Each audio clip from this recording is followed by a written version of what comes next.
Oh, I forgot to wind you up before we started.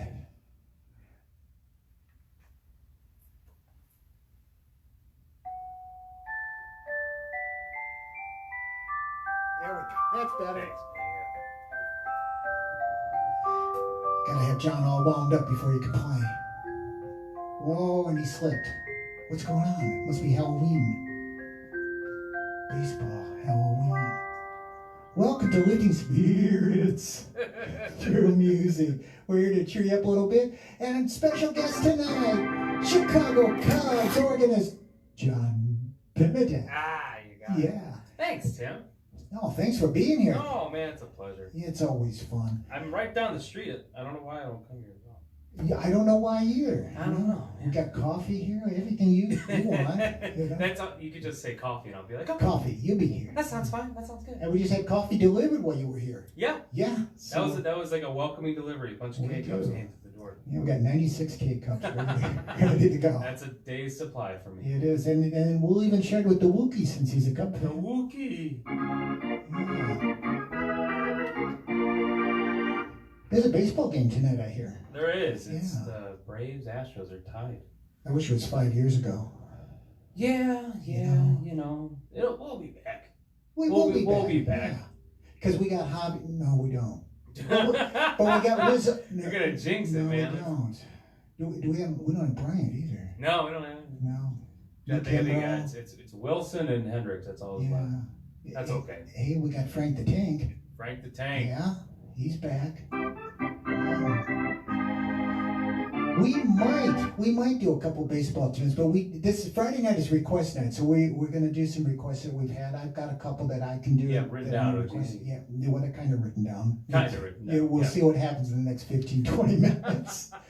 But one of the tunes that was requested, somebody wanted to hear Supertramp. You want to do a little Supertramp? Supertramp. You do that at the ballpark. Maybe what triggers a Supertramp song at Wrigley Field?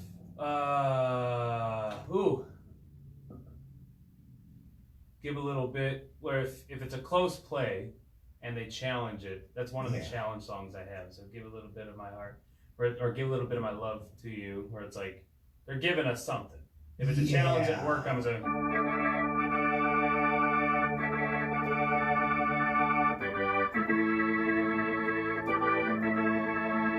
Give a little bit.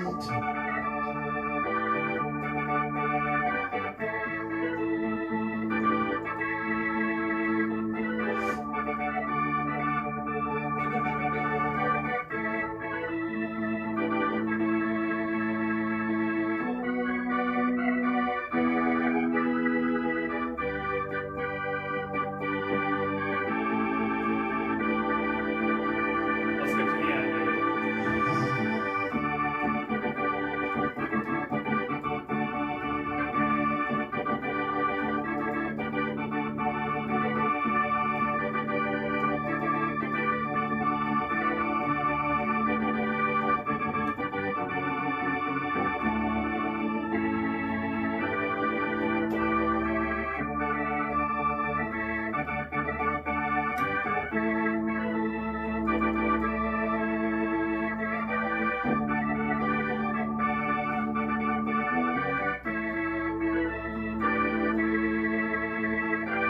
And then if the umps take off their Take ears, off their ears. and if we get the play, And we always get the play. Because Joe West is always wrong. Right? I have no comment about You that. can't. But I can. I've been watching Joe West umpire for years and years and years. How long was he in? It's like 42 years? 422. He actually umpired the Black Sox scandal Yeah, World Series in 1919. Shoeless Joe was arguing with him. Yes, yeah. Shoeless Joe. Yeah. And they had instant replay back then too. Yeah. Yeah, it was on Chalkboard. chalkboard. Yeah, no, they replayed it with the what was the what was that called? The camera. The thing that the thing that Edison invented that spins. Oh yeah, it's one of those things. One of those things. Yeah, the cell phone. It turns out. Yeah, He probably did. I don't know. probably. He would have if he'd been around. I'm sure. Yeah. Yeah. Anyway. So I had a request to do a tune by. Do you know who Jay Black is? Did you hear about Jay Black this week? He passed away. No. This week. Yeah, Jay Black. You don't know him by that name, but he's an old rock and roll guy. And then somebody asked if we could play one of his songs. Remember Jay and the Americans? You won't remember, okay. but you know him. Yeah. So there was a tune. I'll just play a little bit of a Jay and the Americans tune. And it's kind of a Halloween tune because it's called That Magic Moment.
Piano version of I don't know if it's this magic moment or that magic. This magic moment. This magic because moment. It's also got baseball ties. It's in the Sandlot.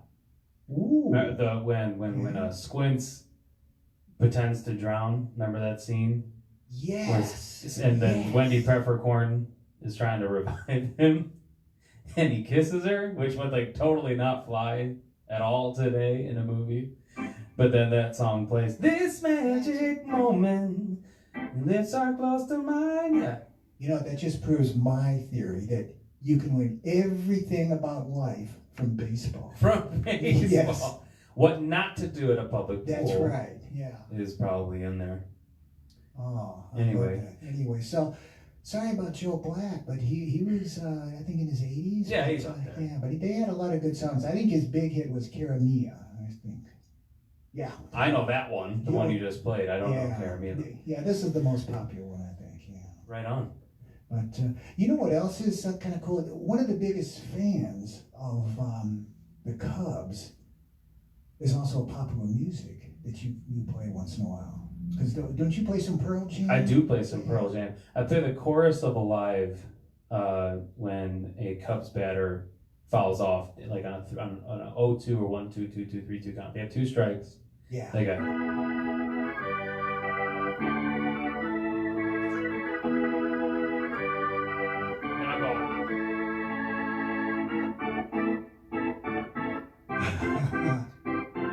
Always, they're doing their routine to get back in the box. But every now and again, I'll do Yellow Ledbetter because it's unique. I don't think it's not really. It's one of the best guitar riffs of all time. But I do my best to translate it to organ. So I'll play that a little bit.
That's cool. That's cool. It's an abbreviated version because I can't even come close to that guitar solo. Yeah, you know what's really cool? I find it on our Casio there, which is it's a great keyboard. I love this thing. Yeah, but what is amazing is that you come close. It's not quite the same sound as that Lowry at the ballpark. No, I mean the Lowry that's one of a kind. It is. That's great. So I hunt for it, and I try to mess with some, like I have the Casio PSX 3000. That is the same patch as this one has, but you can mess with the frequency and the presence and stuff. So it takes away some of the attack. It takes away a lot of the high end, and you could try to match it because the Wrigley organ, it's got such a subtlety to it. There's not a lot in it. There's not a lot of body. You can make it so, but the way I have it for Wrigley is it just kind of accompanies everybody. It's not meant to stick out. It's just meant to be like another fan. That's the way I think of it. It's another fan. It is another fan, but the way that you get the music out of it, it makes the whole experience at the ballpark more enjoyable. They make it very easy. Yeah. That organ makes it very easy to make something sound. But your job was actually harder in the second half of the season when the things weren't going so well. That happens. That's baseball for you. Yeah. And it's 162 games. You're gonna have really, really good ones, and you're gonna have really, really bad ones. You are. And I'll tell you, when you had because I think there was a 7-game stretch that we lost every single one of them, and that's gonna happen. And you got not just stay engaged with everybody, you got to stay awake. It was very hard. I found it very difficult to just fill space and be the spackle and just be like, okay, all right, this one. And you have to kind of be instinctive, and you start second guessing yourself. Oh, I'll be honest, sure. You really do. Well, that's like Pat and Ron on the radio side of things. They got to come up with things to entertain. Well, yeah, and the part of it is you could be emotional about it. You can. Because a couple times if we're in a bad inning, I'll be like, we gotta get out of this game. Yeah, I'll do that just to kind of, I don't know, I'm not really, it may be heckling, I don't know.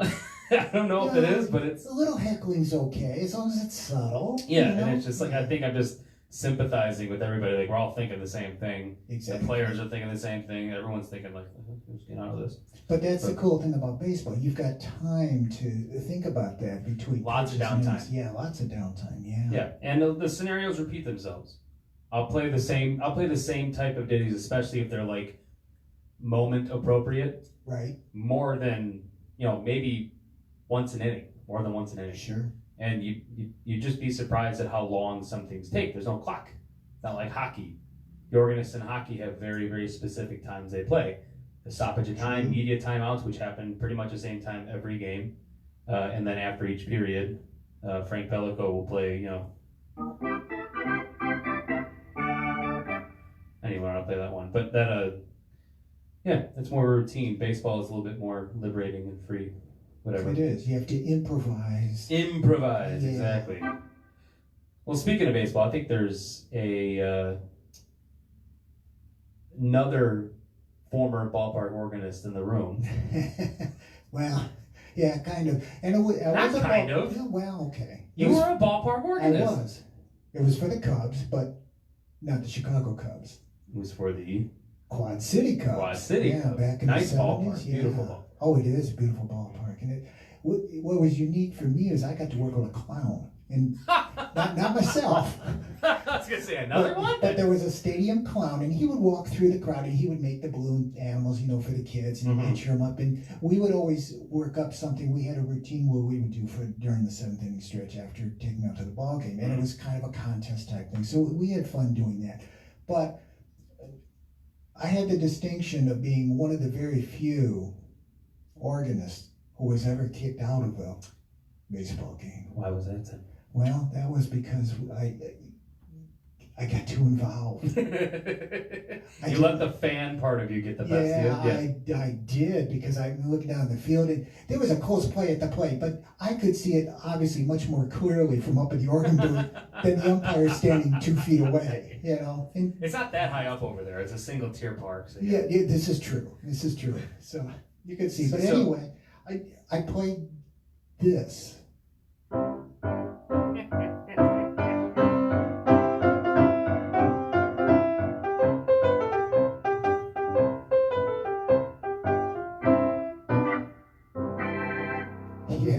and it wasn't even Joe West. Well, yeah, and that's just kind of the universal no-no. I have that actually written down. It was, yeah. No, people ask me all the time, like on my TikToks or whatever. They watch my remote. I'm like, no, you can't do it.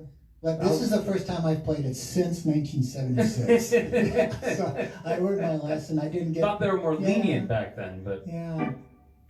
Anyway, that was fun. Good. Well, memory. I don't know about good memory, but it was. I think it's a good memory. I think there's a charm to baseball. Like hockey, I think just comes with the fights, but there's a lot of frustration in baseball too. It's a game of inches.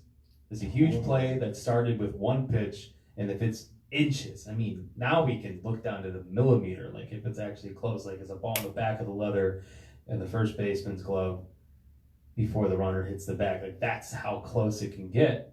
And it's true. Frustrations and the emotions are flying. But anyway. It's the beauty of the game. Frustration. Yes. It is the beauty of the game. When I first got the Cubs gig, they had all of us, it was the midst of COVID. And they had us come down for an hour on Friday afternoons to play for the neighborhood. That's sort of how they introduced the season, because nothing was happening. And they're like, let's do something. And they had us fire up the Lowry, dust it off a little bit. And the first song I played was a Cubs favorite. It, in my opinion, should be the theme song. Okay.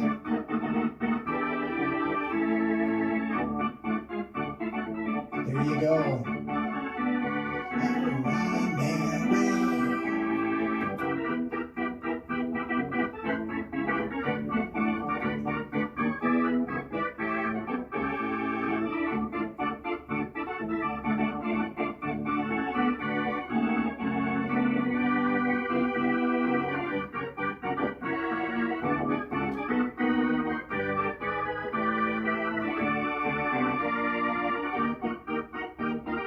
Modulate. It does it 3 times.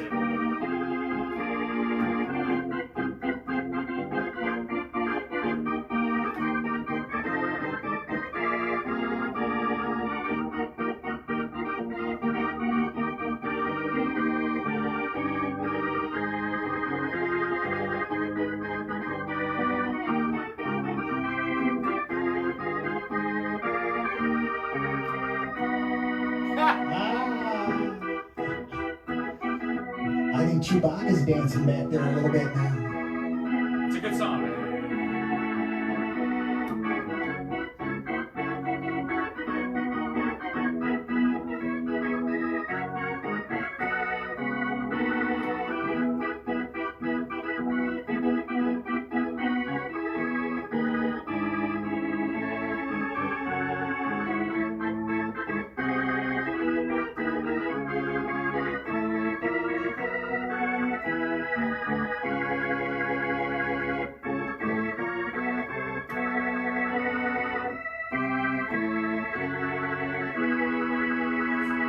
Play ball.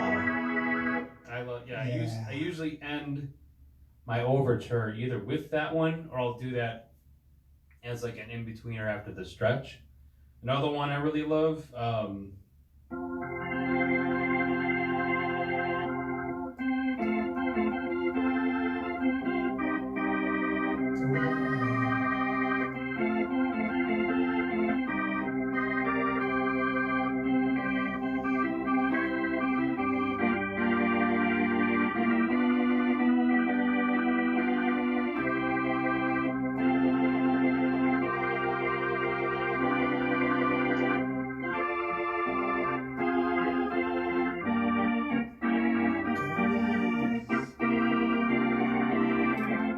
Chicago is.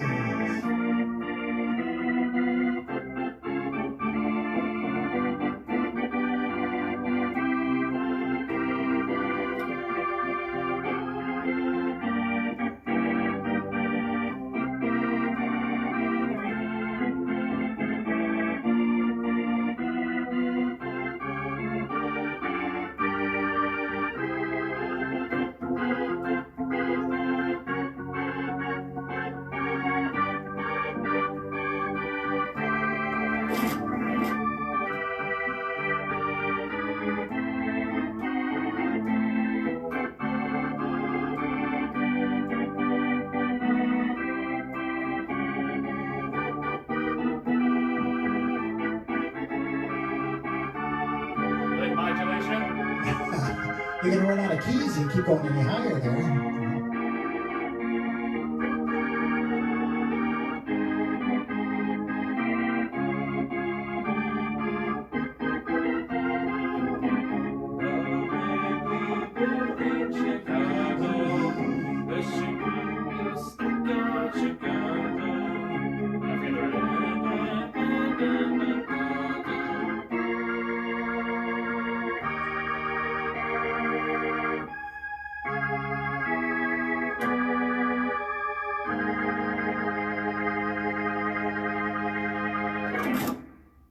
I'm ready for the 8th inning now.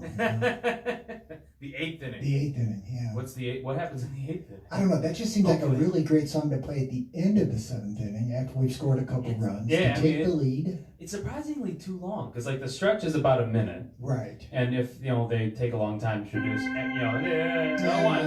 talk a lot because they they're celebrities. They have their moment. Here's a question I've got for you that I think everybody would like to know. Okay. Now, when you've got the celebrities that you're accompanying, how often do they want to rehearse with you beforehand and pick a key, or do they just wing it?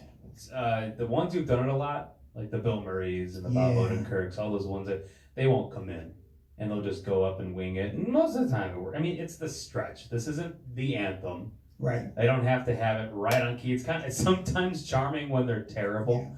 Yeah. Like Ditka or Ozzy Osbourne. Okay, the Ditka one in context made sense because he only had 25 seconds to sing it. He was late. Do you remember it was Steve Stone and who's it, Brenly? It was Stone and Brenly. Bob Brenly back then. It was Stone and Brenly, and they're like, they got the mic. Like I think whoever was on PA that day, may have been Paul, announced Mike Ditka, and Stone was like, he's coming, we think. He's talking in the mic to the crowd. We think he's coming, and he comes running in. You see him on camera, and he just goes 1, 2, 3, take me out to the ball game, because he only had about 20 seconds before the next inning started, like before the media break was done. And I know they didn't really time it back then, but they wanted to get it going. I think he was rushed. I kind of felt for him. The all-time worst, in my opinion, is Ozzy Osbourne. I have to agree. He didn't get any words correctly until 1, 2, 3 strikes, you're out the old ball game. That's the only thing he got right. Watch it. It's hilarious. It is. It's also painful. But I don't think he got the music right either. No. Would you like to do it correctly with me? Sure. You get to... I get to pick the key? Well, you go. You pick a key. Okay. The one you're in. Oh, one, no, you gotta know. No, come on. You gotta count me in. 1, 2, take me out to the ball game. Take me out to the crowd. Buy me some peanuts and cracker jam. I don't care if I ever get back, and I really don't. Just take me out to the ball game. What are you doing? I'm screwing it up. You screwed it up on purpose? Of course I did. For it's 1, 2, 3 strikes, you're out, Joe West. You're breaking my heart. The old ball game. Let's get some runs. Oh, Tim. You think I could do it for real now? Yeah. Yeah. That would be great. Either that or I'm coming back and you got to do it again correctly. Yeah, and I don't do anything else until you do. We'll keep doing it until we get it. It broke my heart. Like, it's one thing if, like, I didn't know you, but, like, I'm looking over at you, I'm like, dude. What are you doing? Well, I don't have the option to stop when I'm at Wrigley, but if I'm here, I'm going to stop. That was true. Would you have to try it again? Sure. In a different key? Try it in a different key. Is it, okay. Wait. I'll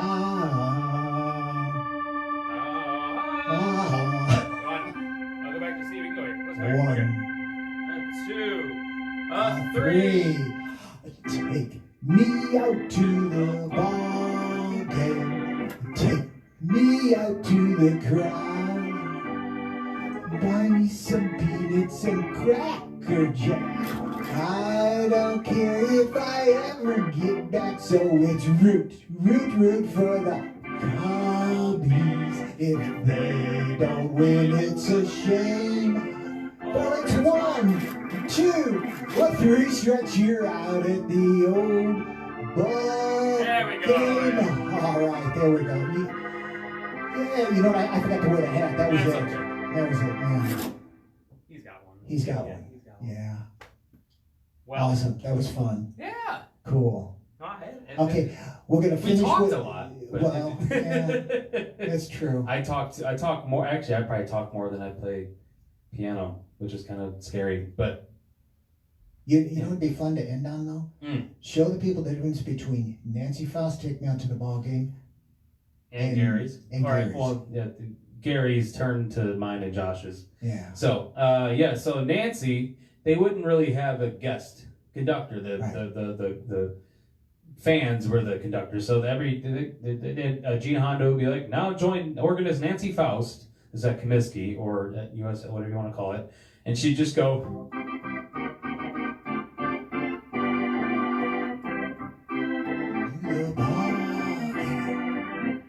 It was largely the same, but with Gary, now it's Jeremiah Peprock. He'll be like, now, ladies and gentlemen, please direct your attention to the outfield video board and join guest conductor, Bill Murray in the 7th inning stretch. Or take me out to, I think he says, take me out to the ball game, and then 2. And then he'll talk forever. He'll be like, all right, Cubs fans, I've had one too many beers and this might not go very well. And then I'll count you in. 1, 2. This is reminiscent of Harry Carey. 3. It's less formal, but I become more of an accompanist than a performer. So it's just kind of, that's actually the charm of Wrigley. I'm the accompanist, not the performer. And actually it takes some pressure off. It also helps me engage as opposed to perform. Because it's not my job.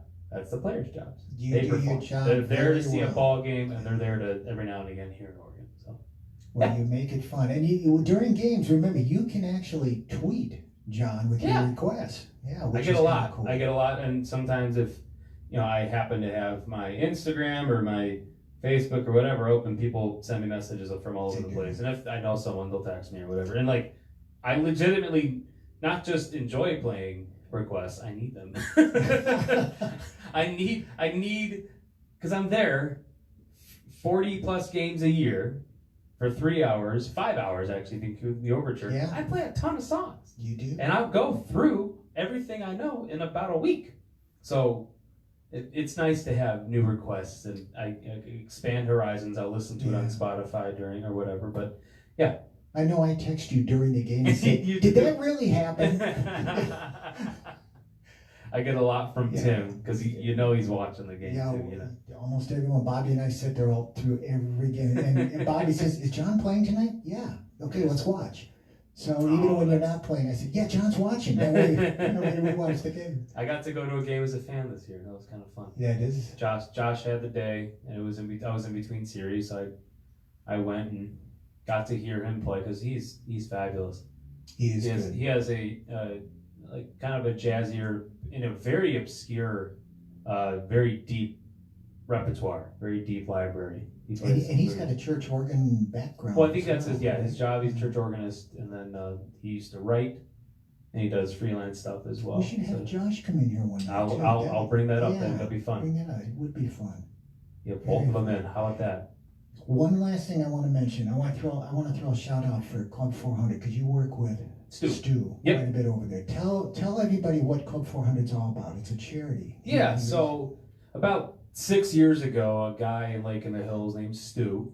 He's just a super fan. His family's been a season ticket holder since the '60s, and he's a pretty well off man. He had good business, and he decided to redo his basement into this Cubs man cave to put all of his memorabilia in. He just kind of had it in storage. He didn't really have any place to put it.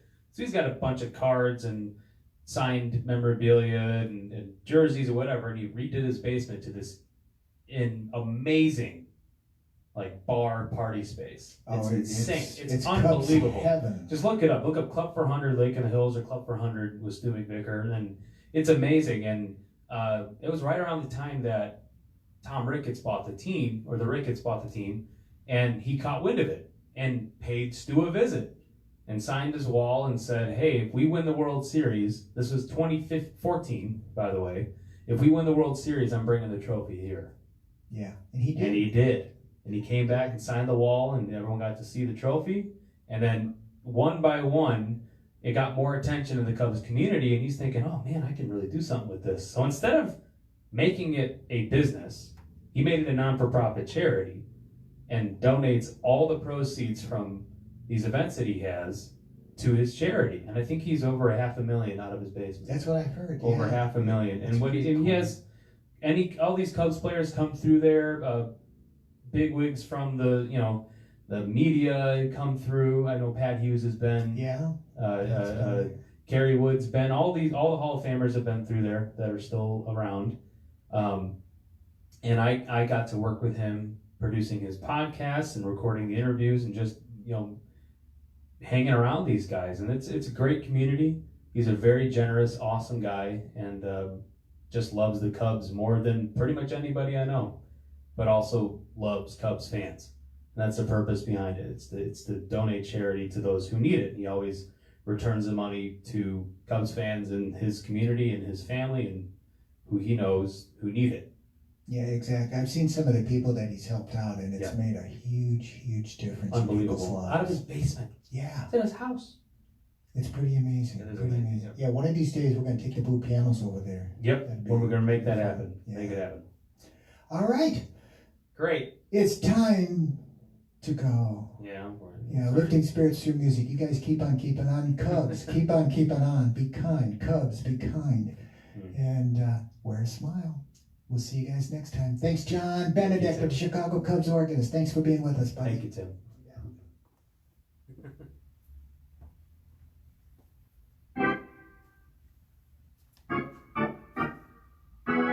Ba-ba-da-da-ba-da.